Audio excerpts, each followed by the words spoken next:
નમસ્કાર મિત્રો, સ્વાગત છે તમારું આજના નવા વિડીયોમાં। આ દાદા શું કહે છે એ સાંભળીને તમે આ લંપટગીરી કરનારા સાધુઓ વિશે શું નહીં કહો તે મને ખબર નથી, પણ તમે પહેલા આ વિડીયો જુઓ।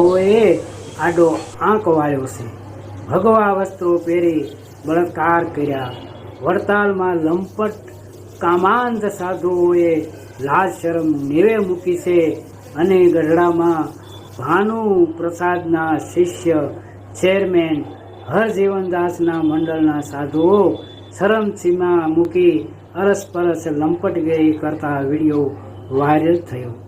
ભાયાવદરના ગુરુકુળમાં બે સાધુઓએ એક યુવતીને ફસાવી લગ્ન કરી સ્વામિનારાયણ સંપ્રદાયમાં અને આ જગતમાં કલંકિત કરી, ફજેત કરી અને હાહાકાર મચાવી દીધો છે।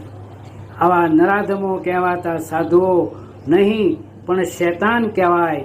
આવા બળાત્કારી સૃષ્ટિ વિરુદ્ધના કૃત્યો કરનાર સંપ્રદાયને બદનામ કરી દીધો છે। આવા લંપટીઓ સાધુઓની શાન ઠેકાણે લાવવા હવે સહજાનંદી। નમસ્કાર મિત્રો, સ્વાગત છે તમારું આજના નવા વિડીયોમાં। મિત્રો, તમે વિડીયોમાં જોયું કે આ દાદા સ્વામિનારાયણ સંપ્રદાય વિશે શું કહી રહ્યા છે। તો જે આ દાદા કહે છે તમને શું લાગે છે કે એકદમ સત્ય છે કે પછી એ દાદા એમની રીતે જ બોલે છે? તો મિત્રો, કમેન્ટ કરીને મને જરૂરથી જણાવજો કે આ દાદાનું કેવું સત્ય છે કે શું છે। અને આ લંપટ સાધુઓની જે લંપટગીરી છે એ તો સામે આવીને જ રહી છે અને હજુ પણ આવશે, પરંતુ આ લંપટગીરીને દબાવવા માટે આપણે શું કરી શકીશું? અને જે કોઈ વ્યક્તિએ વિરોધ કર્યો છે તેને દબાવી દેવામાં આવે છે અને બેસાડી દેવામાં આવે છે। તો આ બેસાડી અને દબાવી દેવામાં આવે છે તો તેની પાછળનો મોટો હાથ કોનો છે?